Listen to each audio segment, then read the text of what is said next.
Nithyananda Paramashivoham. Om Nithyananda Paramashivoham.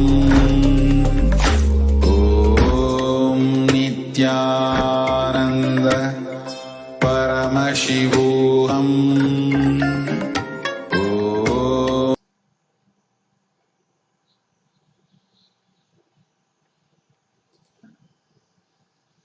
Nithyanandam Paramasukadam Kevalam Jnanamurtim Dvandvatitam Gagana Sadrisham Tattvamasyaadilaksham Ekam Nityam Vimalamachalam Sarvati Sakshibhutam Bhavatitam Trigunarahitam Sadgurum Tam Namami.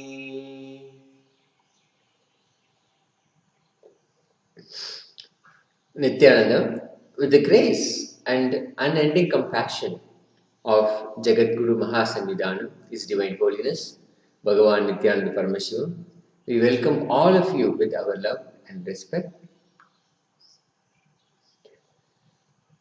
We welcome all of you to yet another exciting day of Nithyananda Satsang, where we get to sit with the living incarnation, Jagadguru Mahasannidhanam, His Divine Holiness, Bhagavan Nithyananda Paramashivam, sitting in oneness and receiving and imbibing the state, the space, the being, superconsciousness and Sri KAILASA of Paramashiva, experiencing Paramashivatva. The last few days we've been talking about Sri KAILASA, the only Hindu nation revived by Swamiji. The first ever global Hinduism votes initiative from the first global Hindu economy, Hindu governance. Sri KAILASA is the model nation which implements the truest sense of Vedagamic principles, including democracy, economy, agriculture, trade, all the dimensions, all the different facets of life, governance, and how we relate with ourselves, others, nature, and the divine. All these principles simply derived from the Veda Agamas and guided directly by His Divine Holiness, Bhagavan Nithyananda Paramashivam, to give us this model nation. Now, Hinduism Votes is an initiative for a global election for Hindus, practicing Hindus worldwide, on issues that matter to all Hindus. The first such election is about whether a vegetarian diet or a non-vegetarian diet is suitable. We have addressed this issue from various different angles, various different dimensions. There is the spiritual angle, there is this economical angle, the socio-political angle, the environmental angle, and simply ethical and cosmical.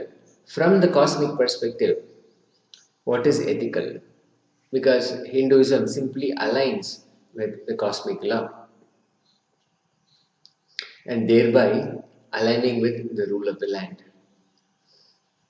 So very simply, we have laid out the facts as they are from various different sources, authentic sources, in all these dimensions to understand the issue at hand, the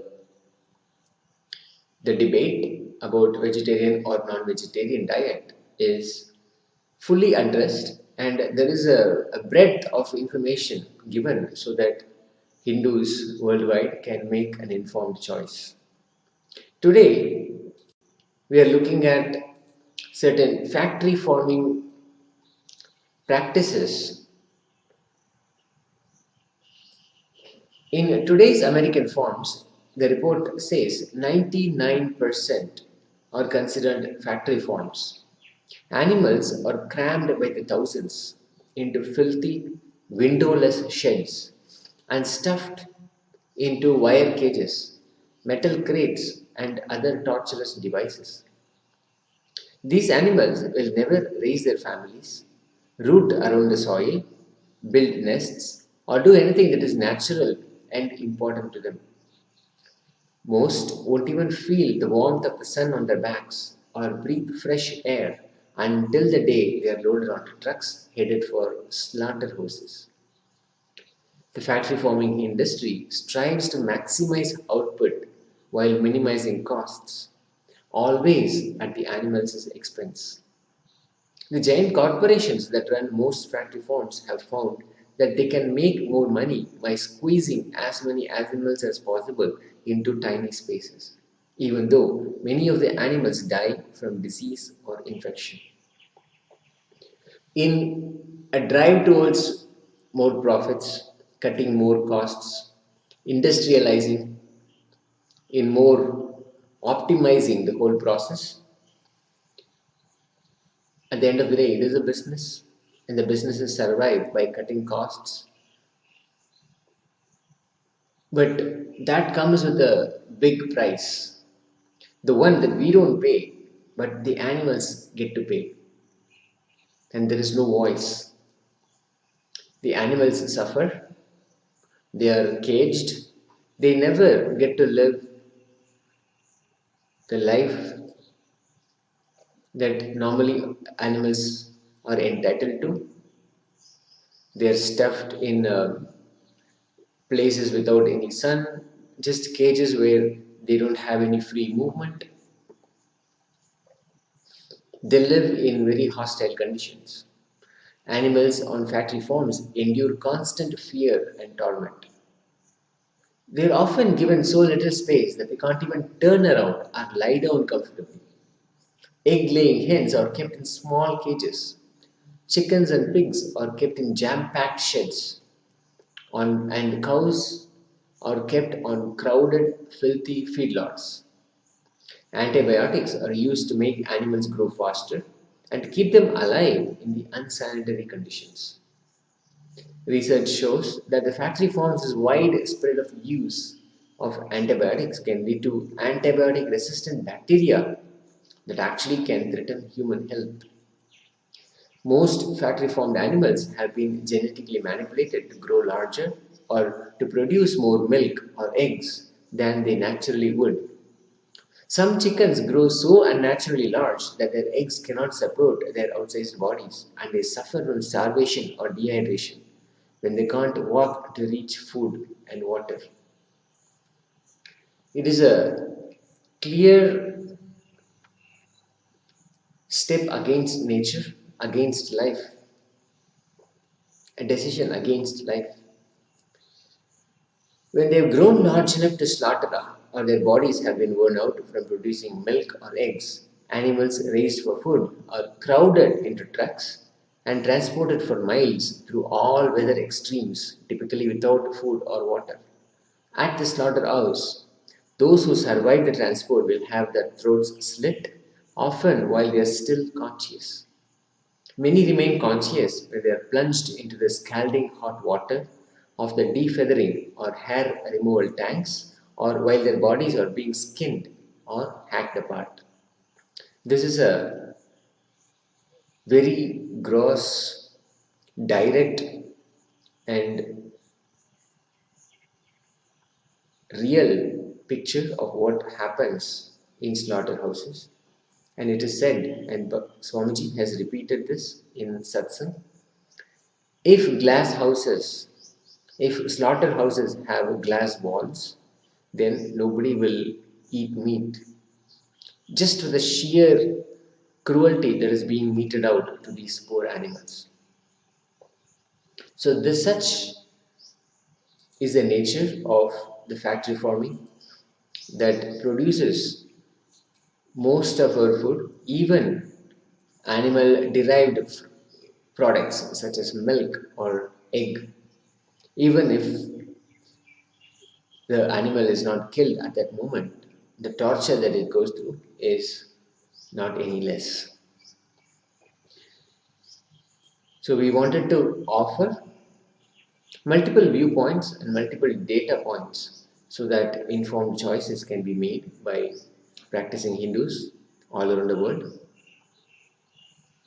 There is more analysis and argument supporting both vegetarian and non-vegetarian diets, and we have actually debunked many of the myths surrounding this discussion also. We will continue to do that so that Hinduism votes can be the right opportunity and the right platform for all practicing and living Hindus worldwide. They can make an informed choice for the first ever global election of the first Hindu nation, Sri KAILASA.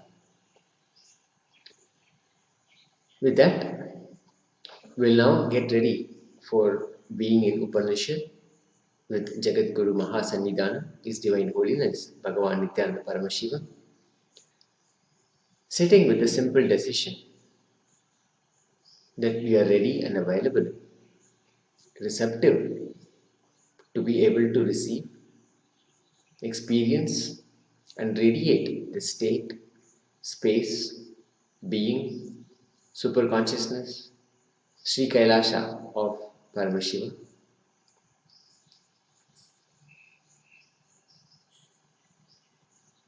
Sitting in that space of I am Paramashiva, I am Nithyananda Paramashivam, I am Swamiji.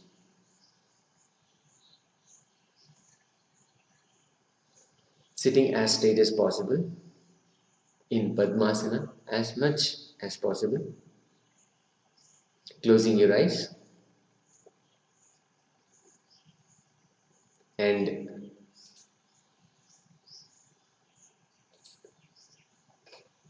chanting the Mahavakya, Om Nithyananda Paramashivoham. Paramashivoham. Om Nithyananda Paramashivoham. Om Nithyananda Paramashivoham. Om Nithyananda Paramashivoham. Om Nithyananda Paramashivoham. Om Nithyananda Paramashivoham. Om Nithyananda Paramashivoham. Om Nithyananda Paramashivoham. Om Nithyananda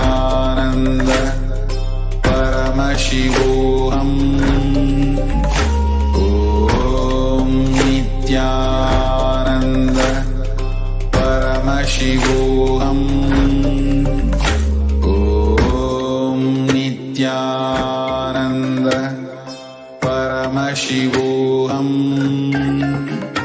Om Nithyananda Paramashivoham. Om Nithyananda Paramashivoham. Om Nithyananda Paramashivoham. Om Nithyananda